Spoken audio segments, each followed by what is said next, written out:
All right, so in this lesson, we're going to learn how to solve equations with variables on both sides.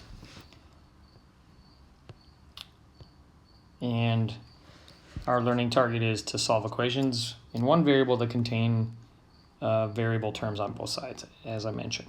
All right, to get us going today, I'd like you to take a look at these pictures and determine which one doesn't belong. You can actually make a determination for any of them. So take a moment to do that.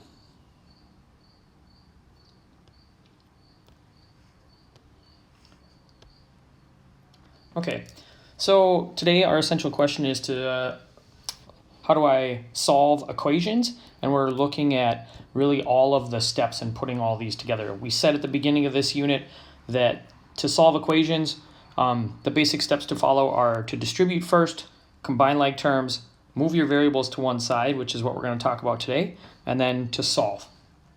So we've been kind of building up to this.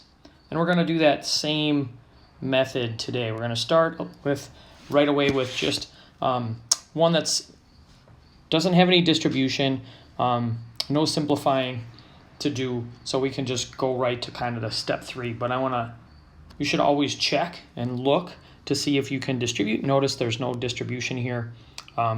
Both sides here are already simplified. I can't combine like terms on either of those sides. So then I want to go right to step 3 and solving by moving variables to one side first.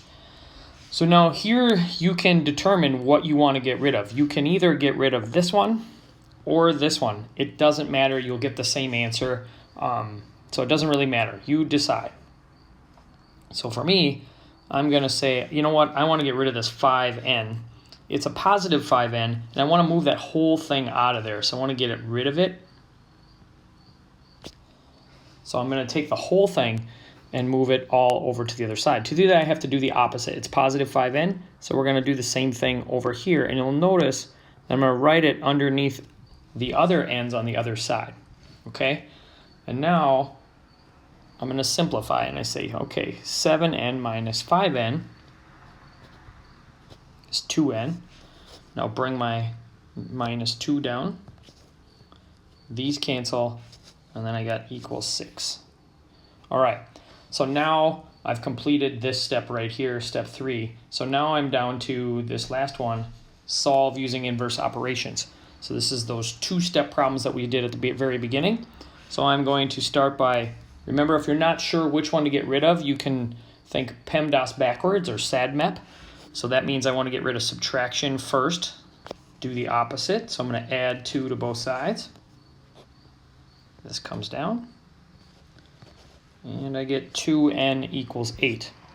Now I'm solving for n now. So I want to get rid of just the 2. That's 2 times n. So I'm going to do the opposite of multiplication, which would be division. So I'm going to divide by 2 on both sides and write out your steps so you don't get confused as these get a little bit bigger and bigger. So then we get 1n, or n, is equal to 4.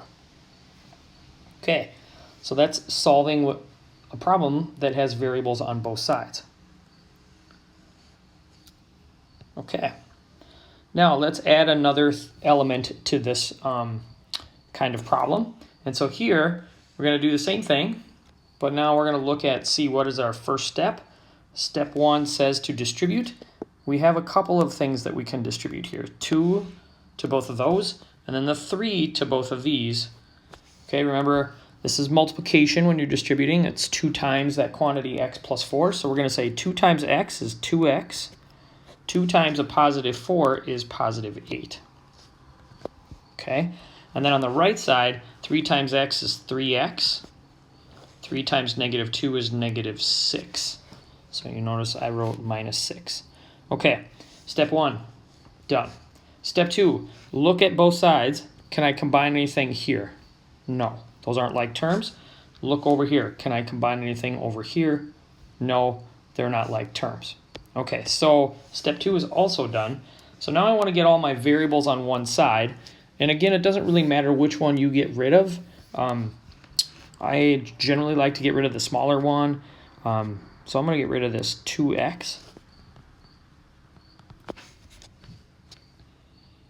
So subtract 2x since it's a positive 2x. That cancels out. I get 8 equals 1x. If you want to write 1 there, you can. You don't have to. A lot of people don't. I generally don't, but I'm going to for this one. Okay, so now I have moved all my variables on one side. Notice they're all here. All my x's are together there. Okay, cool. Now solve using inverse operations. So that means add 6, add 6. I have 14 equals 1x, or just x. And you can see that here. But if you didn't recognize that, you could say, oh, what if I divide by 1, divide by 1? Notice I still get the same thing.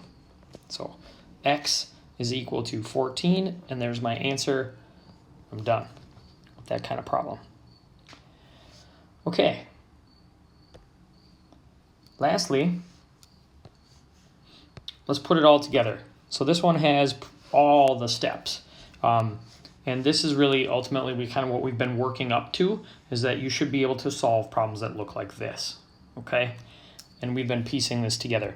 So first, I want to distribute. So that means, let's switch some colors here. We'll go, I want to distribute that -7, and notice that it's a -7 there, so keep that in mind, to both of these, and then distribute the -3 to both of these. And be careful with your signs as you're doing this.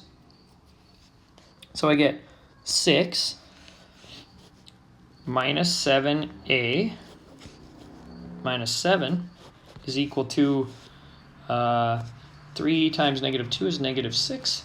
-3 times negative, if you want to put a -1 in there in front of that, that's really what that means. So this is positive 3a. Make sure you watch that sign there. Okay.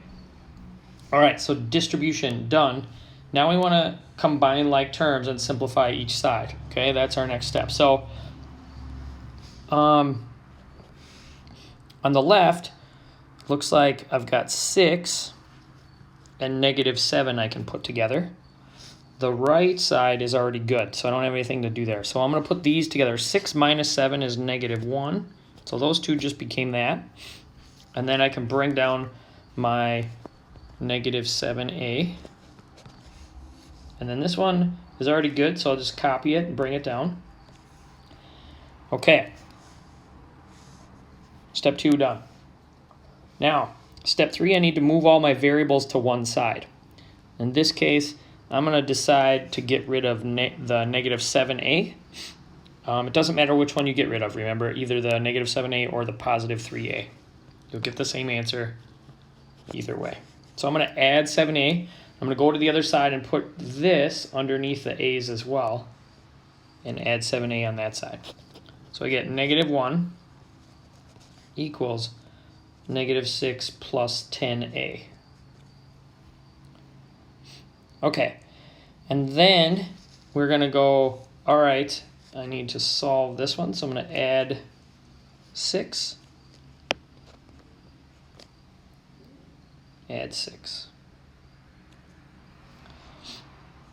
Okay, so -1 plus 6 is 5. This is 10a. Okay, now lastly, I need to divide by 10. Divide by 10. Be careful here. A lot of people are tempted to put an answer of 2 down. That's not quite right. It's 5 divided by 10, which is 1/2 or 0.5. Okay, and so now we've done all of our steps.